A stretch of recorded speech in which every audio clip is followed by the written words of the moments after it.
Question, दो संख्याओं का अंतर 26 है और एक संख्या दूसरी संख्या की 3 गुनी है, उन्हें ज्ञात करें। ये क्लास 10th का चैप्टर 3 का है क्वेश्चन। इसका हल देखिए, दो संख्याओं का अंतर 26 है।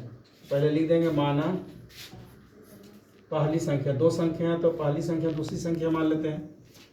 माना पहली संख्या बराबर x, पहली संख्या को x मान लेते हैं। अब यहाँ लिख देंगे माना दूसरी संख्या बराबर y, दूसरी संख्या को y मान लेते हैं। तो यहाँ दिया हुआ दो संख्याओं का अंतर 26 है। तो देखिए प्रश्न से दो संख्याओं का अंतर 26 है, यानी x माइनस वाई बराबर क्या हो गया 26। इसको समीकरण 1 मान लेते हैं। और क्या कह रहा है प्रश्न सही देखिए, क्या कह रहा है, और एक संख्या दूसरी संख्या की 3 गुनी है। यानी पहली संख्या जो है ना एक संख्या, अब यानी एक संख्या x हो गया, दूसरी संख्या की 3 गुनी है तो x बराबर 3y, समीकरण हो गया 2।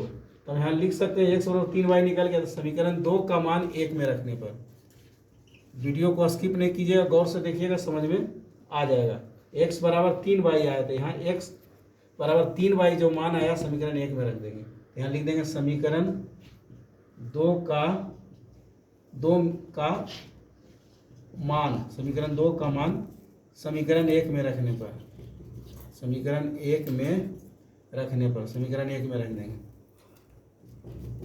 समीकरण 1 में रखने पर, यानी समीकरण 2 का मान समीकरण 1 में रख रहे हैं। तो समीकरण 2 का जो मान है x बराबर 3y, तो समीकरण 1 में है x माइनस वाई बराबर 26। यहाँ x बराबर 3y आया तो यहाँ लिख देंगे 3y माइनस वाई बराबर 26। तो 3y में y गया, यानी एक यहाँ छिपा हुआ रहता है, तो 3 में से 1 चला गया तो क्या बच गया 2y बराबर 26 आ गया। तो और y बराबर क्या आ जाएगा 26/2 आ गया 13, यानी और y बराबर आ गया 13 आ गया। अब हम x का मान निकालेंगे, तो x का मान निकालेंगे तो दोनों संख्या निकलेगा, पहली संख्या दूसरी संख्या। तो चलिए y बराबर 13 आया, वीडियो में बने रहे, अब x का मान निकाल रहे हैं।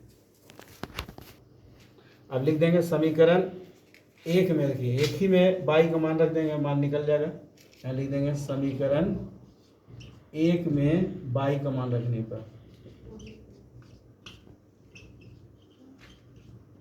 पर, समीकरण 1 जो है लिख देंगे x माइनस वाई बराबर 26, x माइनस वाई बराबर 26। तो x के जगह पर x लिख देंगे, माइनस वाई का मान कितना है 13 बराबर 26। तो x बराबर क्या आएगा, माइनस है तो प्लस हो जाएगा, 26 प्लस 13 बराबर 39, x बराबर 39 आ गया। तो देखिए x किसको माने हैं पहली संख्या, तो पहली संख्या हो गया 39, यहाँ लिख देंगे पहली संख्या बराबर 39, x का मान निकल गया, पहली संख्या 39 आ गई, पहली संख्या 39। अब देखिए दूसरी संख्या y है 13, तो दूसरी संख्या बराबर 13 लिख देंगे, दूसरी संख्या बराबर 13, यही हमारा आंसर हो गया।